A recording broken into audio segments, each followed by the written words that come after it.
Chamavam-me de desistente, uma fracassada. Diziam que eu não suportava a disciplina, que não tinha estômago para ordens nem estrutura para aguentar o tranco. Em cada ceia de feriado, enquanto brindavam as promoções militares da minha irmã mais nova, olhavam através de mim como se eu fosse de vidro. Para eles, eu era apenas a sombra de uma cadete promissora que rachou sob pressão. Mal sabiam eles que eu tinha me afastado não por fraqueza, mas porque a verdade nem sempre veste uniforme. Meu nome é Cassidy Hoare, e a única razão pela qual nunca viram o que me tornei é porque fui forjada para não ser vista. Diziam que eu não pertencia à farda, então construí uma guerra sem ela. Foi numa manhã escaldante no Novo México que apareci no campo de treinamento. Apenas mais um rosto na multidão de visitantes. Calça tática, corta-vento preto, crachá de visitante no peito. Neutra, invisível, deliberada. Mantive o olhar fixo nos cadetes movendo-se em uníssono, as botas percutindo o ritmo na terra vermelha. Minha irmã Cara latia comandos com toda a intensidade de uma tenente em ascensão. Ela não me viu, ou talvez tenha visto e se recusado a reconhecer a decepção sentada 3 fileiras atrás. Então aconteceu. O instrutor, Sargento Mason Frey, parou no meio do circuito, travando os olhos nos meus. Um batimento cardíaco, 2. Ele marchou diretamente em minha direção, afiado, decidido. Cada passo ecoava como um veredito. Sussurros correram pelas arquibancadas enquanto os cadetes diminuíam o passo e congelavam. E então, ele bateu continência. Comandante Hoare, senhora. Não fui informado de que estaria observando hoje. O mundo silenciou. O sol ainda queimava, mas o ar gelou. A voz de Cara falhou na garganta. Suas mãos, antes firmes no rifle de treino, tremeram. O metal escorregou. Um baque surdo no concreto. Cabeças giraram, bocas se abriram. E eu disse com toda a calma de alguém acostumada a ser subestimada. À vontade, sargento. Estou de folga. Mantenha sigilo. Mas o recinto já ardia em perguntas. Aquele foi o momento em que tudo mudou. Não apenas para a Cara, mas para a família que pensava que eu tinha desaparecido. Eles não perceberam que eu não havia sumido. Eu tinha entrado nas sombras. E agora, as sombras estavam caminhando para a luz. A mensagem chegou como uma diretriz, não um convite. Venha para casa domingo. Celebração para a Cara. Vista algo normal. Sem um sentimos sua falta. Sem um como você tem estado. Apenas instruções. Como se eu ainda tivesse 19 anos sob o teto deles. Eu não pisava naquela casa há quase 7 anos. Não desde a noite em que saí sem bater a porta, sabendo que o silêncio ecoaria mais alto que qualquer palavra final. Mas apareci mesmo assim. Não por eles. Por Cara. A entrada da garagem ainda estava rachada nas bordas. A luz da varanda ainda piscava como se não conseguisse se decidir, e a caixa de correio ainda pendia para a esquerda, tal qual a política do meu pai e o queixo da minha mãe sempre que desaprovava algo. Lá dentro, o cheiro de pernil assado e excesso de canela impregnava cada canto. A sala de jantar estava vestida como um banquete de premiação militar. Faixa com o nome de Cara, programas impressos, até uma apresentação de slides repetindo fotos da formatura dela. Cara fardada, Cara no palco. Cara prestando uma continência impecável. Nenhuma foto minha. Eu vestia uma blusa cinza simples e calça preta. Nada chique, nada digno de nota. Apenas o suficiente para passar como uma sombra. E ainda assim, eu podia sentir o julgamento pressionando de todos os lados como a umidade do ar. Papai foi o primeiro a falar. Ele não me abraçou, nem sequer se levantou. Então, o que você faz hoje em dia? Perguntou, os olhos já voltando para os slides. Antes que eu pudesse responder, ele começou a falar da recente promoção de Cara, pontuações de campo, 10% melhores da turma. Minha mãe assentiu orgulhosa, taça na mão. Minha tia Kendra sorriu com desdém da mesa do buffet e disse: Você não era garçonete numa lanchonete qualquer? Parece que é o seu destino. Algumas risadas educadas se seguiram. Sorri, medida, precisa. Sou melhor em servir agora, disse eu, com a voz fria. A frase pousou do jeito que eu queria, suave e cortante ao mesmo tempo. Então veio o momento que eles sempre inseriam como um relógio. O desprezo casual estava prestes a acontecer. Se você quer saber como essa reunião familiar termina e apoia aqueles que servem em silêncio, deixe seu comentário e inscreva-se para acompanhar o desfecho. Cass, traga garfos extras da cozinha. Alguém pediu distraidamente, logo em seguida pedindo água. Os copos estavam vazios, mas ninguém se moveu ou questionou se eu me importava, pois a subserviência era a minha expectativa padrão. Então obedeci. Busquei os talheres e servi a água, ouvindo o riso de Cara ecoar pelo corredor. O rosto dela iluminado pela adoração alheia, ignorante ao fato de que eu comandava unidades em silêncio enquanto ela ainda aprendia a marchar. Ao retornar, não havia lugar para mim, com todos os assentos ocupados e marcadores definidos, enquanto minha mãe piscava como se minha mera existência fosse uma surpresa inoportuna. Tem uma cadeira dobrável na varanda, perto da churrasqueira, ela indicou, e eu aceitei o exílio. Lá fora, com o vento nos tornozelos e o cheiro de gás, permaneci quieta e invisível, sabendo que eles acreditavam que eu havia desmoronado, que a garota que abandonou o treinamento no segundo ano nunca se recuperou. Não estavam totalmente errados sobre o passado, pois naquela época a insônia e a fome me consumiam e eu me encolhia nos cantos, cravando as unhas nas palmas até marcar a pele, enquanto ataques de pânico traíam meu próprio corpo sem aviso. Nunca contei a ninguém, muito menos a Cara. Mas o colapso veio num exercício noturno quando congelei. Fui ridicularizada pelo oficial como material civil, e a sala riu. Parti antes do amanhecer, e, uma semana depois, entrei em outro escritório. Entreguei minhas identidades e assinei um contrato confidencial do Programa de Defesa Civil ECO, sem direito à cópia. Não listado, não reconhecido, operando sob inteligência civil profunda. Era uma unidade designada para operações vitais demais para serem ignoradas, mas sensíveis demais para registros públicos. Daquele dia em diante, Cassidy Roar deixou de existir em qualquer sistema pesquisável. Não apenas desapareci, fui apagada. As missões não tinham glamour, paradas ou medalhas, apenas salas sem janelas, equipamentos desajustados e a certeza de que, se capturada, ninguém viria me resgatar.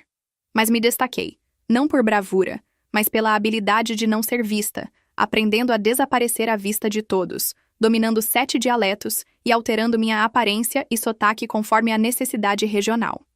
Tornei-me útil, eficiente e confiável, embora uma incógnita, e minha última missão de campo deixou uma cicatriz na omoplata, lembrando que até fantasmas sangram, antes de eu transitar para a estratégia. Aos 36 anos, fui integrada à estrutura de comando interagências, focada em operações estratégicas e análise de padrões, tornando-me aquela que visualiza o mapa antes dos movimentos acontecerem. Contudo, à mesa dos meus pais, eu era vista como uma servente fracassada. Um conto de advertência para quando Cara vacilava, para não cometer os mesmos erros que eu. Naquela noite, na cadeira fria da varanda, recebi o alerta através de uma vibração única no dispositivo seguro, costurado no forro do meu casaco, algo inconfundível com um telefone. Verifiquei a tela discretamente para ler a designação de observador sob o protocolo ECO em Fort Garnet, iniciando a avaliação passiva. Sorri, pois eu não estava em casa por saudade, mas porque o mundo onde supostamente não tenho lugar ainda precisa de mim, e agora eu tinha negócios na base onde Cara treinava. Fort Garnet já estava desperto quando cheguei, com exercícios matinais ecoando pelo deserto como um hino de guerra, botas contra a poeira e vozes afiadas pela disciplina. Estacionei na área civil, longe o suficiente para evitar a tensão, mas perto para sentir o peso da rotina no ar, onde cada movimento possuía precisão e propósito. Atravessei o portão sul com meu crachá de acesso no bolso, sem patente ou afiliação, portando apenas um código serial que somente 3 pessoas na base poderiam decifrar, pronta para observar o desenrolar dos fatos que ninguém mais poderia prever. Para a equipe de segurança nos portões, eu não passava de uma analista comum cumprindo escala. No campo inferior, a unidade de Cara formava silhuetas nítidas contra o sol nascente, com ela posicionada à frente, exibindo a postura rígida e a confiança que ensinam aos cadetes. Ela não notou minha presença, mas o instrutor dela sim. O sargento Mason Frey, infame por quebrar o espírito de recrutas em instantes, parou sua marcha abruptamente enquanto gritava a cadência. Seu olhar varreu as arquibancadas e travou em mim. A expressão inicial de cálculo transformou-se em rigidez militar, e diante de 50 instruendos, ele caminhou em minha direção com uma determinação afiada que silenciou todo o pátio. Parando a exatos 2 passos de distância, ele prestou uma continência perfeita e disse: "Comandante Roar, senhora, não fui informado de sua inspeção hoje." O peso daquela patente caiu sobre o grupo como uma sentença. Cara virou-se bruscamente, a surpresa fazendo seus dedos falharem. O rifle de treino despencou de suas mãos, colidindo com o chão em um estrondo metálico. Murmúrios incrédulos sobre a patente de sua irmã começaram a circular imediatamente. Sem piscar, respondi com voz nivelada que estava fora de serviço e dispensei as formalidades. Frei assentiu e retornou à formação, mas o silêncio persistiu, com olhares furtivos me tratando como uma lenda viva que surgiu do nada.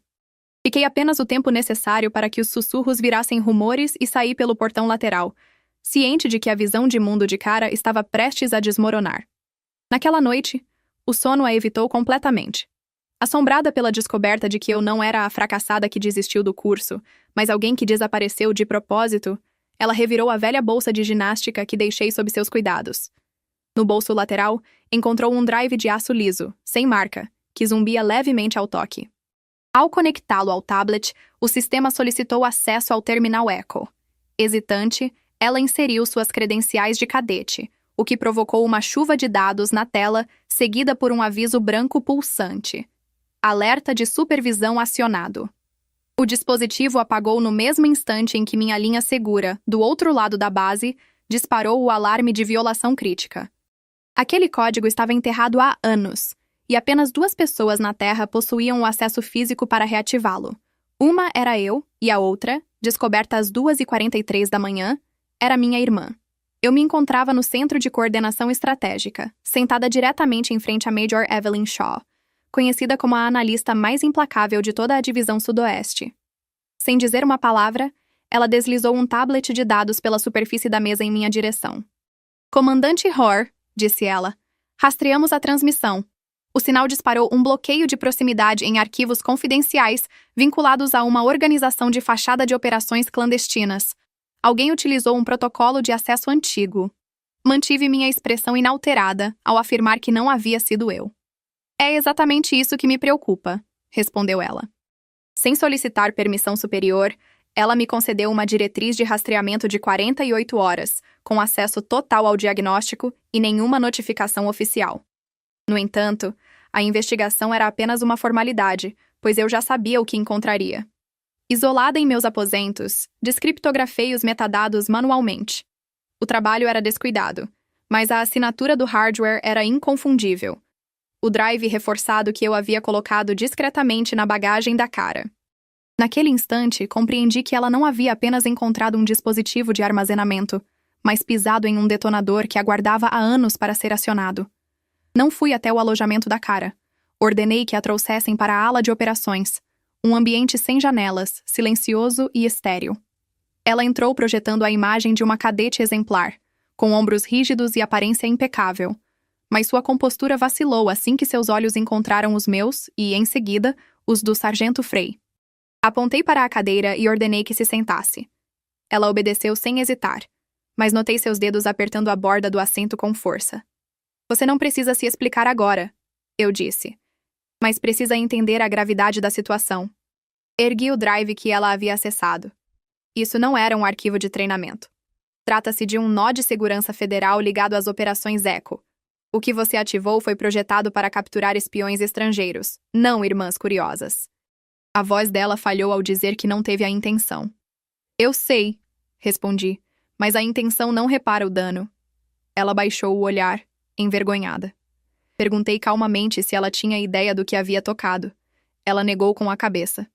Aquele drive está vinculado a um programa que não existe nos registros oficiais e conecta-se a arquivos que, se extraídos, poderiam expor agentes ativos em campo. Você não abriu apenas uma porta, você demoliu uma parede que deveria permanecer selada. Ela olhou para cima e perguntou por que eu nunca havia contado. Respondi que a sobrevivência às vezes exige silêncio, especialmente quando ninguém pergunta. O sargento Frei cruzou os braços e alertou que, se ela falhasse, ambos estaríamos acabados. Assenti, ciente do risco, e então olhei para ela. Não vou reportar você. Os olhos dela se arregalaram ao perguntar o motivo. Porque você vai ajudar a consertar isso. Ela hesitou, depois assentiu lentamente, como alguém alcançando algo que nunca foi ensinada a segurar. Naquele momento, deixamos de ser irmãs em conflito para nos tornarmos cúmplices em uma tempestade que nenhuma de nós iniciou, mas que ambas precisavam encerrar. Começamos pelos registros. Cara sentou-se ao meu lado, silenciosa. examinando linha após linha de pings de acesso, enquanto o sargento Frey permanecia atrás de nós como uma estátua. A invasão não foi profunda, apenas o suficiente para despertar algo que nunca deveria ter sido perturbado. Então eu vi uma assinatura de arquivo enterrada em um servidor legado, com 5 anos de idade, mascarada e escondida em um nó de backup raramente usado. O padrão de criptografia era familiar até demais. Fiquei tensa ao pronunciar o nome. Curtis Vaughn. Cara piscou, confusa sobre quem ele era. Expliquei que se tratava de um ex-contratado civil que liderou o desenvolvimento de interface tática nas simulações ECHO, removido após eu sinalizar uma série de injeções de código não autorizadas. Frey franziu a testa, lembrando que ele havia desaparecido. Confirmei que sim, mas não antes de plantar armadilhas. Scripts adormecidos projetados para ativar se alguém tropeçasse em seu cemitério digital. O rosto de Cara empalideceu. Eu disse a ela que não havia causado uma violação, mas sim pisado em uma mina terrestre enterrada anos atrás. Ela sussurrou que aquilo não fora aleatório. Nem de longe. Ficamos em silêncio enquanto a verdade se assentava. Vaughn havia esperado, enterrando seu código onde apenas alguém como Cara, jovem, curiosa e próxima a mim, poderia vagar. E agora, com minha antiga credencial pingando no sistema, ele tinha tudo o que precisava para me fazer parecer uma traidora. Ele queria minha exposição. Eu disse calmamente. E você deu a ele a porta perfeita. Cara não discutiu, apenas assentiu com firmeza antes de sussurrar sua resolução. Vamos fechá-la. A sala de inquérito assemelhava-se mais a um tribunal judicial do que a um centro tático, com suas paredes de mogno, assentos claustrofóbicos e uma quietude que pesava no peito. Curtis Vaughn ocupava o púlpito com a postura de um civil, mas exalava uma arrogância fabricada enquanto brandia um relatório censurado. Ele alegou que aquele documento comprovava minha negligência em relação aos danos colaterais durante a Operação Halbert, usando um tom cirúrgico e ensaiado para sugerir que eu havia ocultado mortes para salvar minha carreira. Quando o oficial presidente buscou minha resposta, permaneci estoica, e de meu dossiê apresentei a evidência inalterável, a diretriz original de Vaughn. O papel exibia sua assinatura e autorização para avançar sem reconhecimento prévio. Expliquei que ele emitira a ordem e cortara as comunicações para silenciar dissidências. Houve uma pausa pesada até que o sargento Frey avançou, solicitando a reprodução dos áudios. Os alto-falantes chiaram com minha voz de 5 anos atrás, ordenando um cessar-fogo imediato devido à presença de não-combatentes. O recinto congelou. Então Cara se levantou, exibindo os rastros digitais que Vaughn deixara anos antes sob um pseudônimo, declarando que ele não apenas corrompera a rede, mas tentara editar o passado. A atmosfera mudou de tensão para respeito, pois a verdade se sustentava sozinha. Minha exoneração foi rápida e minhas credenciais restauradas, contudo rejeitei as ofertas de apologia pública ou grandeza. Disse a eles que se a visibilidade significasse colocar outros em risco, eu preferia as sombras. Naquela noite, na pista de decolagem, Cara me encontrou sem cerimônia. Ela segurava uma insígnia prateada, um símbolo de autoridade silenciosa em vez de patente, e a colocou em minha mão, afirmando seu desejo de merecer tal peso, não apenas carregá-lo. Não ofereci palavras, apenas um abraço. Antes de partir, deixei um bilhete em seus aposentos, instando-a a retornar aquele sentimento caso algum dia se perdesse. Ao ascender para a escuridão do céu, não senti o fardo da história, apenas a leveza da paz.